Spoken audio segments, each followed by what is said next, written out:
반갑습니다. 스포츠 분석 국내 1위 가생 스포츠입니다. 오늘도 확실한 분석을 바탕으로 여러분께 큰 도움을 전해드리겠습니다. 구독과 좋아요 한 번씩 부탁드리겠습니다. 경기 분석에 앞서 국내 1위 분석가분을 모신 정보 공유방을 무료로 초대해드리고 있습니다. 영상 아래 고정 댓글 통해 메시지 주시면 참여 가능하시니 많은 참여 부탁드리겠습니다. 2월 18일 경기 일정입니다. 핵심만 빠르게 분석 들어가겠습니다. 첫 번째 벌리와 아스날의 경기입니다. 벌리는 시리적인 스타일로 리버풀을 상대하려고 했습니다. 하지만 벌리의 문제는 상대의 지속적인 전방 압박에 수비진이 상당히 허둥대는 모습이었습니다. 아스날을 상대로도 어느 정도 시간대까지는 버틸 수 있을지 몰라도 결국 시간이 지날수록 수비진의 불안감이 심각할 가능성이 높아진 상황으로 볼 수 있을 것 같습니다.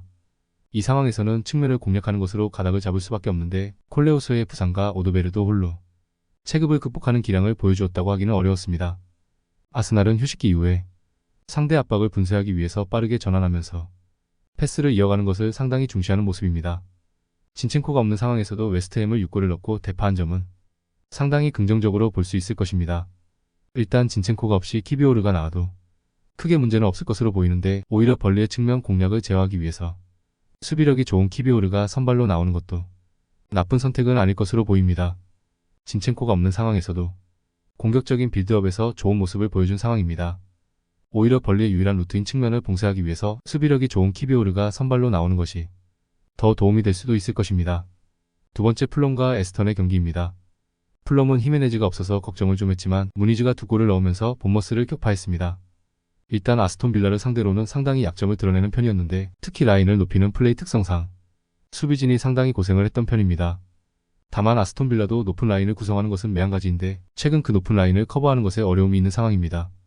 플럼도 공격적으로는 해볼 수 있는 것이 많을 것으로 봅니다. 아스톤 빌라의 특징은 압박 라인을 높게 가져가지만 이 리스크를 오프사이드 라인의 정교함을 바탕으로 커버를 하는 것입니다.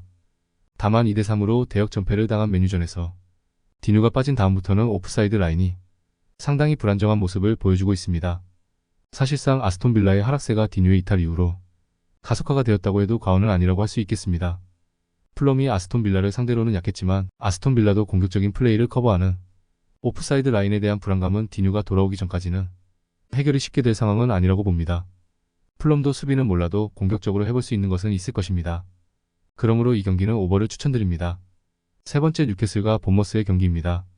뉴캐슬이 홈에서 좋은 면모가 있다는 점은 모두가 알고 있는 사실입니다. 물론 홈에서도 실점률이 아주 낮은 편은 아닌데 압박으로 인해 생긴 공간을 수비진이 기동력으로 커버하는 것에는 어려움이 있기 때문입니다. 다만 오픈플레이에서 공격이 잘 통하는 상황이 아님에도 세트피스로 최근 쏠쏠하게 재미를 보는 등 뉴캐슬이 어떻게든 골을 만들어내는 능력은 상당히 좋은 편입니다. 본머스는 경기력이 상당히 괜찮은 편이고 특히 압박 위주의 플레이에 대한 호평은 받고 있는 상태입니다. 다만 솔랑케가 공격 포인트에 비해서는 최근 경기력에 미치는 영향이 적은 듯한 면모는 보여주고 있는 상황이고 압박이 붙기 전에 패스를 이어갈 수 있는 전력을 상대로는 수비가 상당히 불안정해지는 양상입니다. 좋은 경기력을 보여주었지만 패하거나 하는 매치에서는 대부분 수비에서의 난조가 큰 역할을 했다고 봐도 무방했습니다. 일단 뉴캐슬도 홈에서의 포켓 공간 허용이라는 약점이 없는 팀은 아니지만 결국 홈에서의 강세와 어떻게든 골을 만들어내는 능력에 높은 평가를 내릴 수 있을 것입니다. 특히 최근 잘 터지고 있는 세트피스에 주목해볼 가치는 있는데 본머스는 EPL에서 세트피스 실점이 4번째로 많습니다. 그러므로 뉴캐슬의 승리를 추천드립니다. 네 번째 노팅엄과 웨스트햄의 경기입니다. 노팅엄은 지난 경기에서는 지긴 했지만 속공 상황에서의 강점은 확실히 보여주는데 성공을 했습니다. 다만 지난 경기 상대인 뉴캐슬은 포켓 공간에서의 공간 노출을 감수하고 압박 강도를 높이는 팀이지만 웨스트햄의 플랜은 일단 지키기입니다. 목공 깁스 화이트가 개인 기량으로 풀어가려고 해도 웨스트햄의 수비 피지컬이 좋은 편이라 뚫어내기가 쉬운 유형은 아니라고 볼 수 있을 것입니다. 웨스트햄의 하락세가 지속되고 있는 상황입니다. 일단 지난 경기 아스날전에서 보여준 처참한 간격 유지 능력은 상대가 지공에는 약하기 때문에 큰 문제가 아니라고 볼 여지는 있습니다. 문제는 아무리 역습을 중시하는 팀이라고 해도 파케타가 없는 상황에서는 롱볼로만 이어지는 상황이 너무 잦다는 점.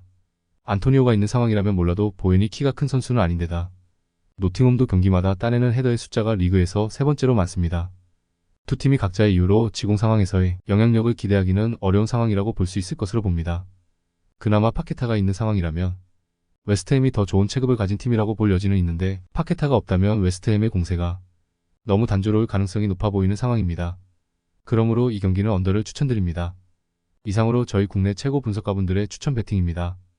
더욱더 자세한 조합픽은 국대 최대 스포츠 정보방에서 무료로 받아보실 수 있으니 영상 아래 고정 댓글 링크 클릭해주시면 친절하게 안내 도와드리겠습니다. 오늘도 짧은 영상 봐주셔서 감사합니다. 조금이나마 유익하셨다면 좋아요, 구독 부탁드릴게요. 다음 영상에서 또 뵙겠습니다.